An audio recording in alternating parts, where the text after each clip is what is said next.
son George has always had the strangest friends. I'm not sure why, but in his earlier years, he always attracted what would be considered the weird kids. I've got a ton of stories about this, but there's one that kind of sticks out like a thorn. He was in the 4th grade, and we had just moved due to my husband's reassignment, so George was new to his school.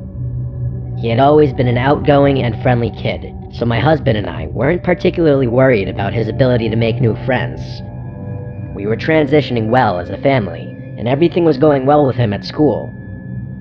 I was beyond pleased the first time I met all of George's classmates' parents, as they all seemed like upstanding, honest people. A few months after the move, I got a call from George's school in the middle of the day requesting one of his parents come in to discuss an incident involving him and another student. My husband was at work, so I assumed the responsibility and agreed to meet with the principal after picking up my son.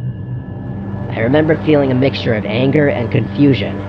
Anger, obviously. I mean, my son had probably been in a fight, which I'd need to punish him for should I find out he was the antagonizer. But confusion as well. Physical altercations were very uncharacteristic of George, which made this more concerning to me. As I was walking him to the principal's office, he refused to answer any of my questions about the situation, which was also very unlike him. Usually, he was extremely talkative and what you'd call an oversharer, so his silence was somewhat unsettling. I figured he was either embarrassed or scared, so I didn't think much of it. The principal asked that George sit in the waiting room outside his office, so that's where I left him. After closing the door, the principal directed me to a chair in front of his desk, which is where I sat down. He began asking me questions about George, the kinds of questions you'd expect. How is his behavior at home? Does he listen? Does he talk back? Is he respectful? You know, things like that. I had nothing but positive things to say. George was an extremely well-behaved and respectful boy, and that's not the mother in me. I was just telling the objective truth. Eventually, the principal told me why I had been called in. Apparently, George had gotten into a brief altercation with a classmate after recess, a boy named Sebastian. I asked about the circumstances of the fight, and this is what I was told. They had been the last 2 students outside, and they were walking up the stairs together.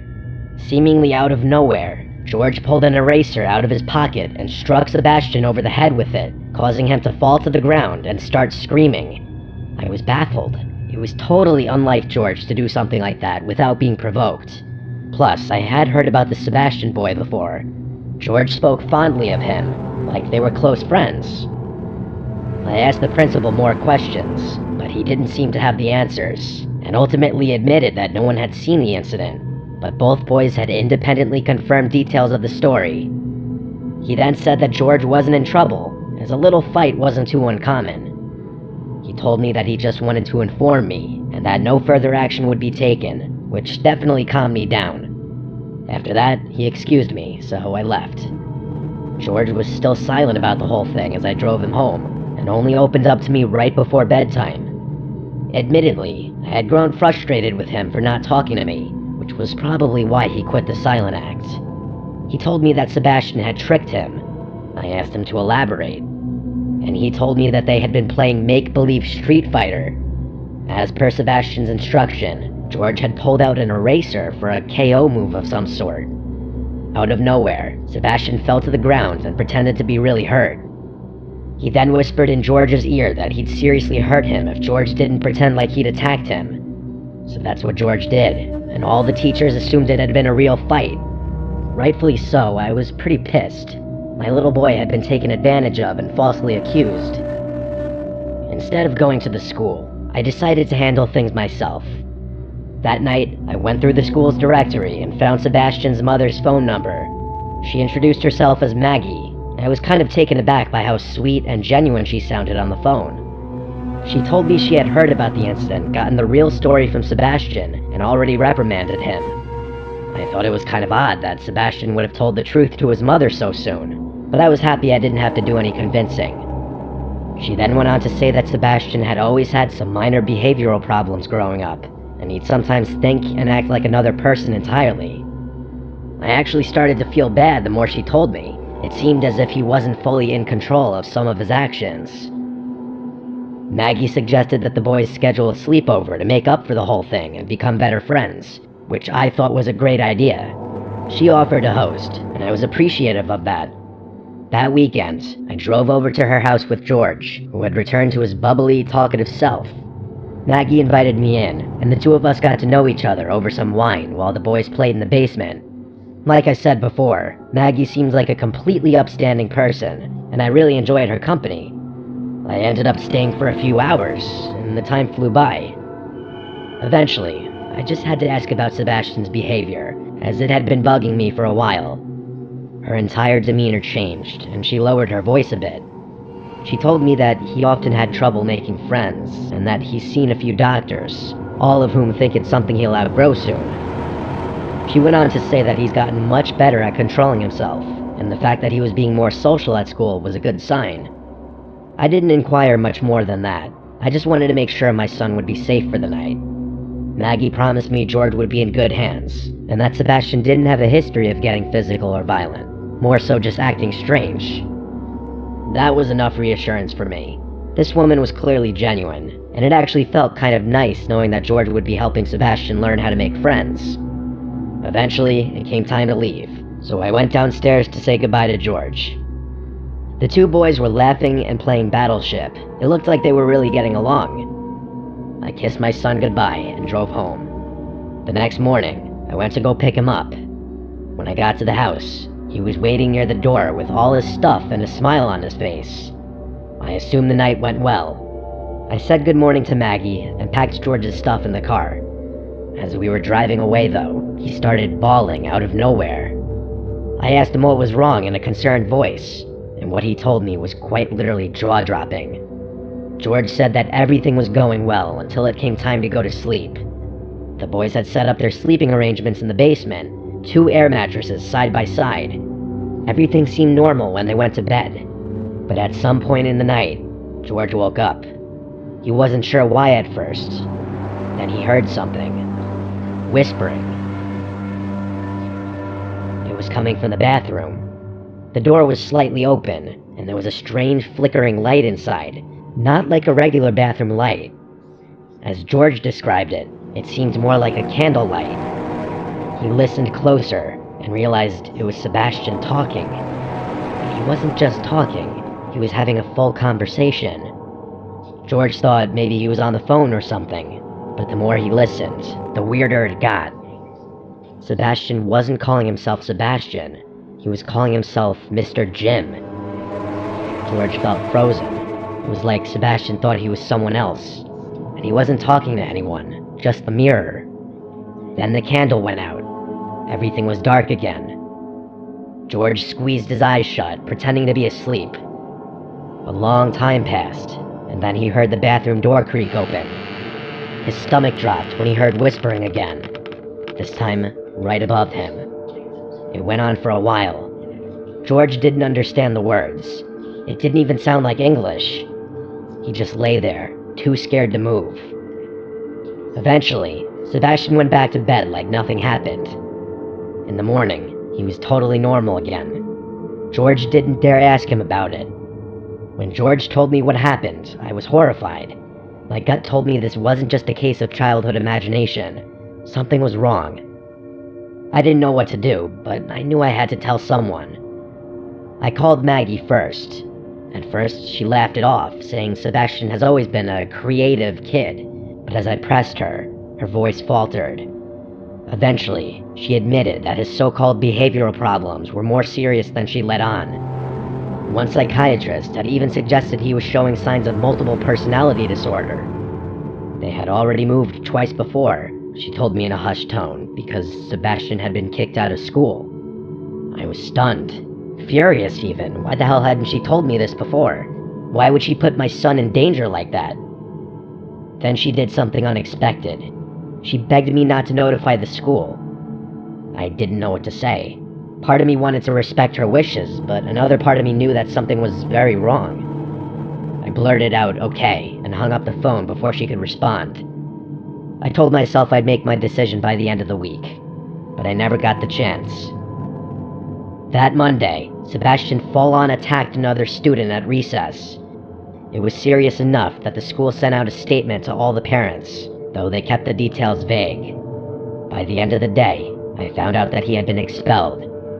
I tried calling Maggie, but her phone had seemingly been disconnected. The situation was incredibly unsettling. Just days ago we had spoken, and now, suddenly, she was unreachable.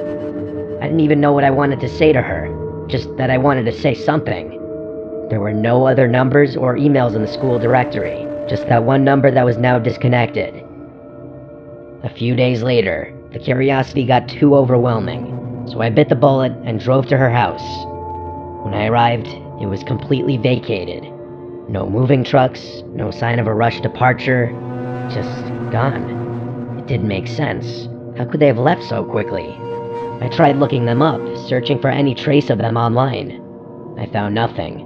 No forwarding address, no mention of them anywhere. It was like they had never existed at all.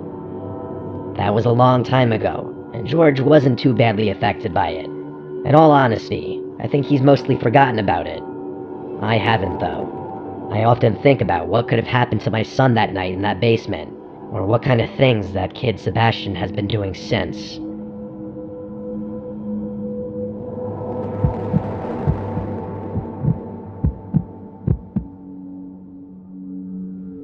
My upbringing was a little unorthodox. I grew up in a Southern Baptist household, the kind where we didn't believe in ghosts, but were absolutely certain about demons. Let me explain. If something strange happened, it wasn't a spirit or wandering soul. It was something darker, something biblical. I never fully bought into it, but the message was drilled into me from a young age. Rejecting demons meant rejecting scripture itself.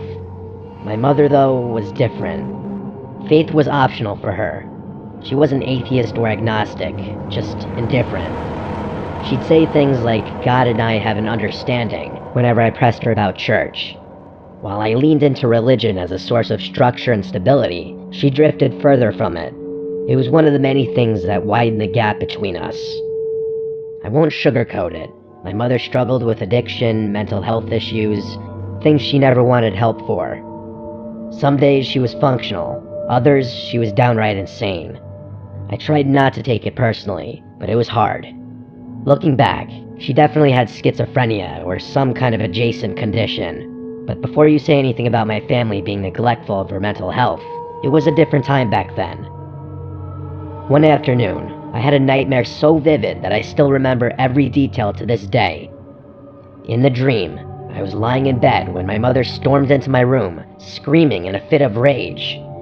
She grabbed me by the wrist and started shaking me violently. I woke up in a pool of sweat, my body still rigid with fear, but before I could shake off the dream, it happened again. Except this time, I wasn't asleep. The door barged open, and there she was, just as she had been in my nightmare. Same expression, same unhinged anger, same words. It was like the dream had been some kind of prophecy. I barely managed to push her off and yell for her to stop, and then it was over. She left as suddenly as she had entered, and when I confronted her the next morning, she had no memory of it. She seemed confused, even a little hurt that I was so shaken. I told myself it was a coincidence, some bizarre overlap between my subconscious and her moods, but part of me wondered if it was something worse. A few weeks later, I heard her screaming from the backyard. It was a strange sound, not a panicked scream or even a distressed one. The scream sounded more excited. I don't even know if that makes sense, but that's the best way I can describe it. I rushed outside and froze at what I saw. My mother was standing in the yard, grinning, holding a massive 7-foot-long snake in her bare hands. That was terrifying enough on its own, but there's something you don't know which made it even worse. My mother had a lifelong phobia of snakes. She couldn't even look at them on TV without recoiling. But there she was, gripping one like it was a toy. She said, "Come here," and motioned for me to grab the snake. I took a step back, shaking my head. I literally said, "Mom, what the hell?" But the look in her eye told me she couldn't even understand the words I was saying. She just smiled wider and tilted her head like she was trying to scare me. I couldn't deal with it. I turned and ran back inside, slamming the door behind me. My heart was pounding. I peeked out the window and saw her still standing there, holding the snake like an offering. Eventually, she let it slither onto the ground and walked back inside as if nothing had happened. Later, when I asked her about it, she shrugged like I was making it up. She told me I must have had a strange dream and refused to entertain me when I continued to ask about it. That was nothing compared to what I'm about to tell you, though. That winter, my church held an overnight lock-in. I was relieved to go. Church was my escape, a place where I could be around predictable, normal people. My mother dropped me off completely sober and even kissed my forehead before driving away. At around 4:30 a.m., just as we were settling into sleep, a loud knocking echoed through the chapel. We all sat up, glancing at each other. The knocking moved, traveling around the building in an impossible way at times. It sounded like it was coming from multiple directions at once. It wasn't wind, it wasn't an animal. It was rhythmic, circling the chapel like someone or something was trying to break in. The pastor, the only one with a key, was asleep in his office and hadn't heard a thing. I ran to wake him, and as soon as he stepped into the chapel, the knocking stopped. He opened the front doors and literally stumbled back in fear. Standing there, barefoot and sweating in the freezing air, was my mother. Her clothes were disheveled, and her hair was dripping with sweat. Her lips were moving, but I couldn't hear what she was saying. She didn't acknowledge the pastor. Her eyes locked on me immediately. A slow, unsettling smile stretched across her face as she walked toward me. I wanted to run. The pastor tried to hold me back, whispering, "Stay here." But I felt completely powerless, like I had no choice but to go with her. I climbed into the car, afraid that she was going to do something, but she didn't. The drive home was silent. She didn't speak, didn't explain. She didn't answer when I asked why she was there. When we got home, she stopped in the doorway and just stared at me. She stood there silently watching me as I walked to my room. I closed the door, locked it, and lay awake for hours, listening. In the morning, she was in the kitchen cooking breakfast. She was cheerful and clearly oblivious to what had happened the night before. She jumped back when she saw me, saying she was just about to pick me up from the church. I felt the blood drain from my face. She had no memory of knocking on the church doors. No memory of driving me home. It was freaky. I expected someone, the pastor, a church elder, even one of the chaperones, to say something about what had happened, but no one did. It was like they didn't know what to make of it, or worse, they didn't want to. That's kind of the way people treated my mom back then. That was decades ago. She's gone now, but her memory is something that will never leave me, for better or for worse. I don't know if I believe in demons or the supernatural anymore, but I can't explain what happened. The logical explanation is that she was suffering from mental illness, maybe addiction withdrawal, or maybe something else entirely. But the memory lapses, the eerie timing, the way she acted like a different person some nights, it still haunts me. I tell myself there's a rational answer for all of it, but even now, I'm not sure I believe that.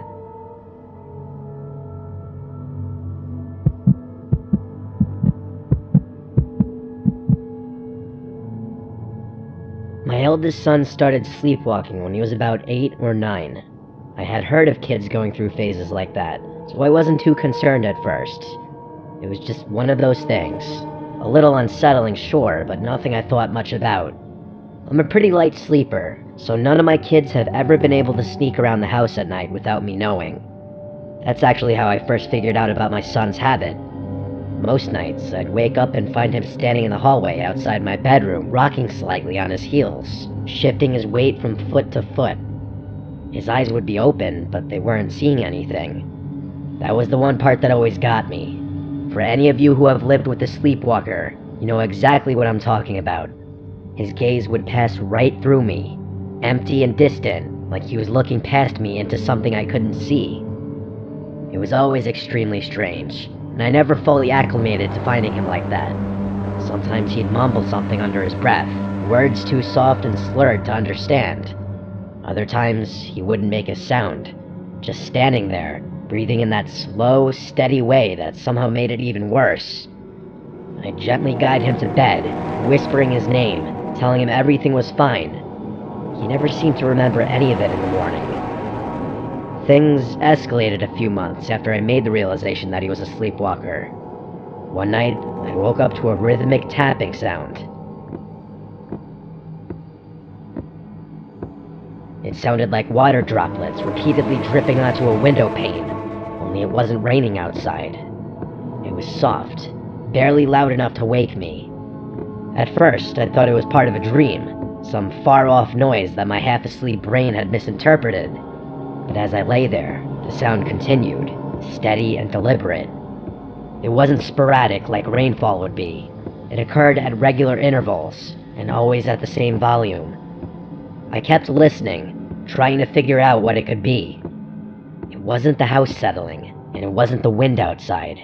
It was too precise. Once I realized the tapping wasn't going to stop, I begrudgingly accepted that I'd have to deal with it. I sat up and looked towards the door, which is where the sound was coming from. My husband was fast asleep, and I didn't want to disturb him. I should mention that I wasn't scared, just curious. Otherwise, I probably would have woken him up.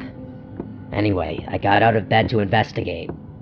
When I stepped into the hallway, I saw him. My son facing the wall, his forehead lightly knocking against it in slow, measured taps. His fingertips gently grazed the wall in rhythm with his forehead taps, as if he was trying to walk through it. I remember calling his name, my voice barely above a whisper. He didn't react, just kept pressing his head forward, knocking it in that eerie rhythmic way, like he was testing something, like he was trying to push through. I stepped closer, but right before I was about to intervene, I hesitated. Something about the way he was moving genuinely sent a chill right through me. I gently reached out and placed my hand on his shoulder, shaking him just enough to pull him out of whatever trance he was in. He blinked, took a step back, and then, as if nothing had happened, let me lead him back to bed. He never mentioned it in the morning. It happened a few more times, but it was pretty infrequent if I'm being honest. I figured it was just another strange habit of sleepwalkers. Maybe some kind of subconscious response to the wall being there. Some internal sense of space that his dreaming mind hadn't accounted for. And eventually, he outgrew it. The sleepwalking stopped, and the strange, vacant staring in the hallway became a weird little memory that I mostly forgot about. That is, until my younger son started doing the same thing years later. The sleepwalking, I mean. At first, I brushed it off. Kids go through phases. Some behaviors repeat themselves. It was just so uncanny that both of them started sleepwalking around the same age. Again, though, nothing too unusual. Genetics are a fascinating thing. But eventually, I started noticing the little details. The things that gave me a growing sense of concern. It wasn't just that he sleepwalked. It was how he sleepwalked. He stood in the hallway, shifting from foot to foot, his eyes open but unfocused. He moved the same way as my older son had, with that slow, eerie rhythm, like his movements weren't completely random. It was unsettling. It felt like I was living the memory of watching my older son do the same thing years earlier. But it got worse than that. One night, I woke up to that tapping noise again. I already knew what I'd see before I stepped into the hallway, and I was right. There he was, forehead pressed to the exact same spot, knocking against the wall like he was trying to step into something that wasn't there. It was the exact same behavior my older son had exhibited all those years ago, from the forehead taps all the way down to the way his fingers brushed against the wall. I called his name. Nothing. I touched his shoulder. Nothing. He just kept knocking, his small body swaying slightly, lost in some deep, unreachable place. And that's when it hit me. He had never seen his older brother sleepwalk. At least, not that I know of. His brother hadn't done this in years. There was no reason for him to exhibit the same exact behavior. Not just the wandering, but the standing, the tapping, the eerie, misplaced urgency of it. I don't know why, but that thought made me feel sick. After some badgering, I eventually snapped him out of his trance. I guided him back to bed and tucked him in like I had done so many times before, trying to tell myself that it was just one of those things. And then, just like his brother, he outgrew it. Just like that, no more sleepwalking, no more tapping. He had no recollection of it either. For years, I didn't think about it. In all honesty, I had forgotten about the whole thing, but there's a reason I'm writing this now. My sons are away at college now, and the house is a lot quieter than what I'm used to. Because of that, my husband and I have to find new things to occupy some of that downtime with. A few weeks ago, we decided to renovate the house. The house is pretty old, and we've lived in it long enough that we've decided to change things up. New floors, new paint, some fresh updates to make the place feel new again. It was all minor work, nothing too intensive. We were stripping the old wallpaper when we noticed something underneath. At first, I thought it was just some old backing or maybe a weird stain, but as we peeled more away, my breath caught.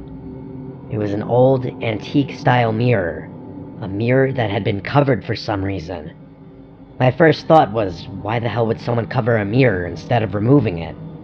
I felt ridiculous, standing there staring at a piece of glass like it was going to do something, but I couldn't help but feel like we weren't supposed to find it, like it had been sealed away for a reason.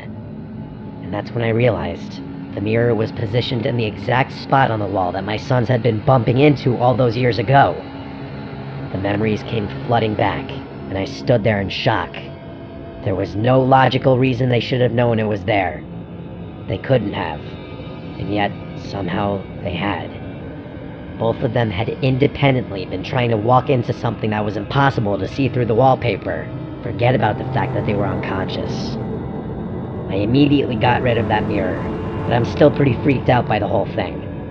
There's gotta be some kind of rational explanation for this, but I can't think of one. I still don't know what to make of this. I really don't.